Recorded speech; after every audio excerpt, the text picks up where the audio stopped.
কল্পনা করুন আপনি কাবার সামনে দাঁড়িয়ে আছেন কিংবা চারপাশে ঘুরে ঘুরে তাওয়াফ করছেন, কিন্তু কাবার সেই কোণে তাকিয়ে দেখলেন সেখানে কোনো কালো পাথর নেই, হাজরে আসওয়াদ নেই।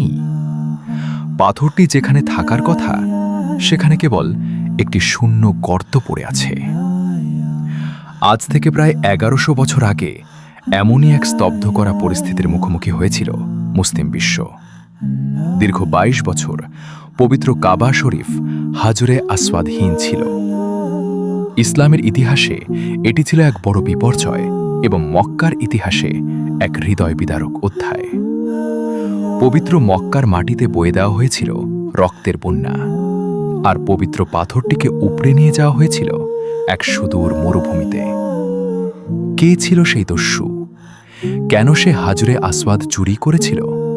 আর কিভাবে 22 বছর পর এটি ফিরে এলো? ইতিহাসের ধুলোমাখা পাতা থেকে আজ আমরা জানব সেই রোমহর্ষক কাহিনী।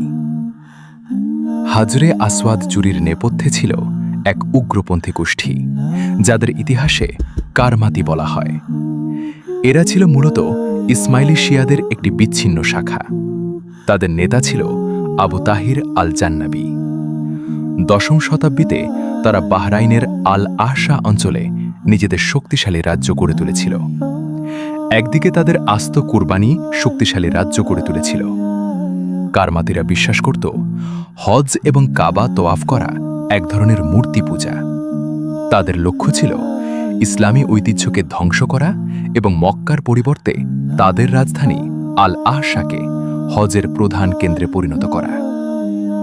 সময়টা 317 হিজরি মোতাবেক ইংরেজি 930 খ্রিস্টাব্দ, জিলহজ মাস। সারা বিশ্ব থেকে মুসলমানরা হজের উদ্দেশ্যে মক্কায় সমবেত হয়েছেন। লাব্বাইকো আল্লাহুম্মা লাব্বাইকো ধ্বনিতে মুখরিত চারপাশ। হাজিরা তখন ইহরাম পরে হজের কার্যাদি পালন করছেন। ঠিক সেই মুহূর্তে হঠাৎ মরুভূমির বুক চিরে ধেয়ে এলো আবু তাহিরের নেতৃত্বে কারমাতি বাহিনী। মক্কার রক্ষীরা প্রস্তুত ছিল না, কারণ পবিত্র এই ভূমিতে রক্তপাত হবে এটি কেউ কল্পনাও করতে পারেনি। আবু তাহিরের নেতৃত্বে প্রায় 700 কারমাতি সৈন্য অতর্কিতে মক্কায় প্রবেশ করে। তারা কোনো সতর্কতা ছাড়াই ঝাঁপিয়ে পড়ে নিরীহ ও নিরস্ত্র হাজিদের ওপর। ঐতিহাসিক ইবনে কাসিরের বর্ণনা অনুযায়ী আবু তাহিরের নির্দেশে তার সৈন্যরা কাবার চত্বরে হাজিদের ওপর ঝাঁপিয়ে পড়ে। এমনকি যারা কাবার গিলাপ ধরে বাজার আকুতি করেছিল তাদেরও রেহাই দেওয়া হয়নি। গণহারে হত্যা করা হয় সবাইকে। পুরো কাবা চত্বর রক্তের স্রোতে ভেসে যায়। আবু তাহির নিজে ঘোড়ায় চড়ে কাবার সামনে দাঁড়িয়ে দম্ভ ভরে বলছিল, আমি আল্লাহ, আর আমি জীবন দেই ও মৃত্যু দেই। প্রায় 30,000 হাজিকে সেদিন হত্যা করা হয়। পবিত্র কাবা প্রাঙ্গণ লাশে ঢেকে যায়। রক্তের নেশায় মত্ত কারমাতিরা পবিত্রতার সকল সীমা লঙ্ঘন করে।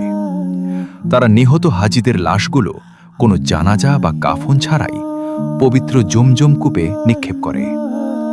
জমজমের স্বচ্ছ পানি সেদিন রক্তে লাল হয়ে গিয়েছিল। কিন্তু তাদের মূল লক্ষ্য ছিল অন্য কিছু। আবু তাহিরের সৈন্যরা বিশাল হাতুড়ি দিয়ে হাজরে আসওয়াদের ওপর আঘাত হানে। প্রচণ্ড আঘাতে হাজরে আসওয়াদ ভেঙে কয়েক টুকরো হয়ে যায়। এরপর তারা সেই পবিত্র খণ্ডগুলো একটি বস্তায় ভরে বাহরাইনের উদ্দেশ্যে রওনা হয়। যাওয়ার আগে আবু তাহির দাম্ভিক কণ্ঠে ঘোষণা করে, কোথায় সেই আবাবিল পাখি? কোথায় তাদের পাথরের টুকরো? আমি আজ কাবাকে ধ্বংস করছি। কই তোমাদের খোদা তো আমাকে বাধা দিচ্ছে না।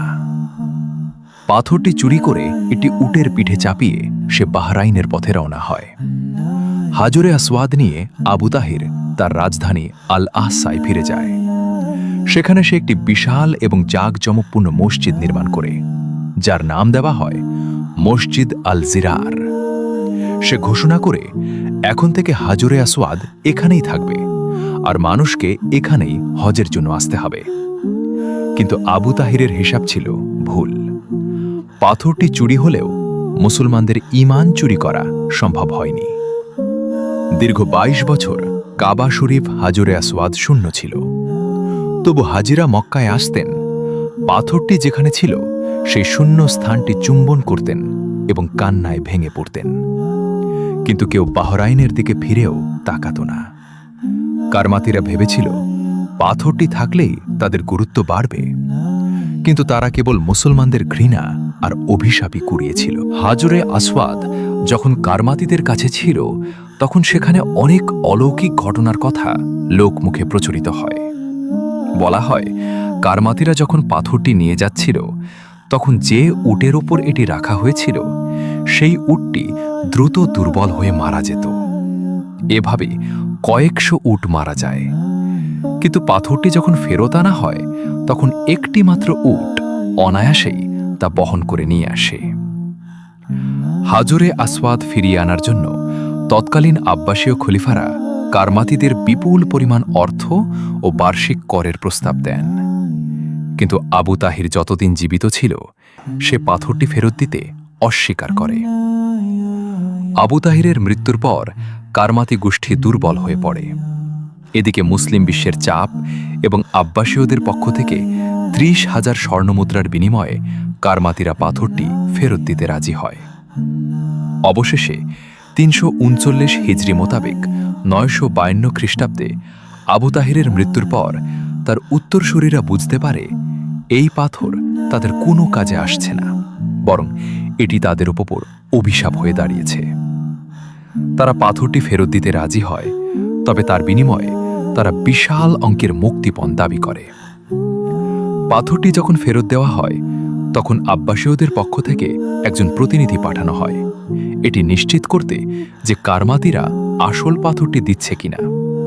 কারণ মানুষের মনে সন্দেহ ছিল কারমাতিরা অন্য কোনো পাথর দিয়ে প্রতারণা করতে পারে।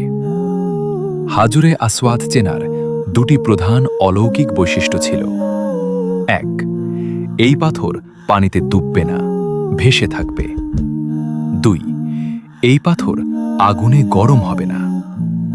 পরীক্ষায় দেখা গেল পাথরটি পানিতে ভাসছে এবং আগুনের তাপেও তা শীতল রয়েছে।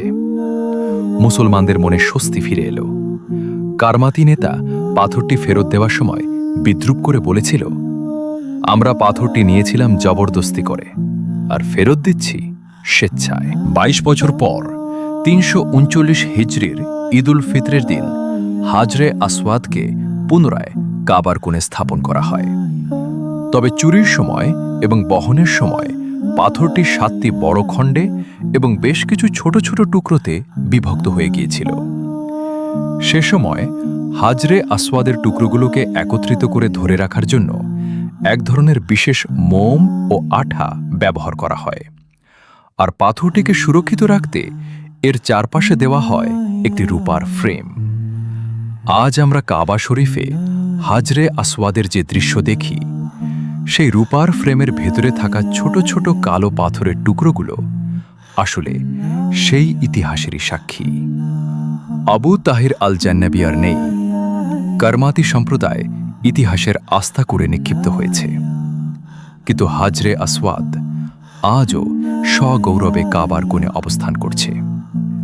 ১১০০ বছর আগের সে হৃদয় বিদারক ঘটনা আমাদের মনে করিয়ে দেয়, ইসলামের উপর অনেক ঝড় এসেছে, কিন্তু কোনো শক্তি পবিত্র কাবার মাহাত্ম্যকে ধূলিসাৎ করতে পারেনি। হাজরে আসওয়াদ কেবল একটি পাথর নয়, এটি ধৈর্য, ঈমান এবং কোটি কোটি মুসলমানের হৃদস্পন্দনের প্রতীক। যুগে যুগে এই পাথরটি যেমন রক্ষা পেয়েছে, তেমনি কিয়ামত পর্যন্ত এটি মুমিনদের সাক্ষ্য দিয়ে যাবে।